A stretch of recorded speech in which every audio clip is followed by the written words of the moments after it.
Yo what's up ဒီနေ့မှာတော့ကျွန်တော်24ရက်နေ့ဘီယာဘားမှာပြုလုပ်မယ်ကျွန်တော် 4B ရဲ့ B-box showcase အတွက် dancer နဲ့အတူ rehearsal လုပ်ဖို့သွားနေရပဲဖြစ်ပါတယ်ရောက်တာနဲ့ကျွန်တော်တို့ခဏနာပြီး rehearsal လုပ်ဖို့အတွက်ပြင်ဆင်ကြပါတယ်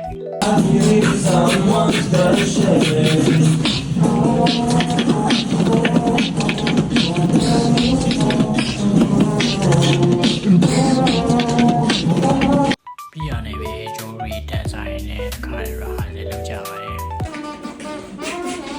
ပြီးတော့ကျွန်တော်တို့လည်း bike တွေရေးလဲစားလာပြီဆိုတော့လုံးဝနေ့လည်သာစားခြင်းကိုရှောက်လာပြီဖြစ်ပါတယ်ဆိုတော့ကျွန်တော်တို့ရေးလဲစားနေရပါတော့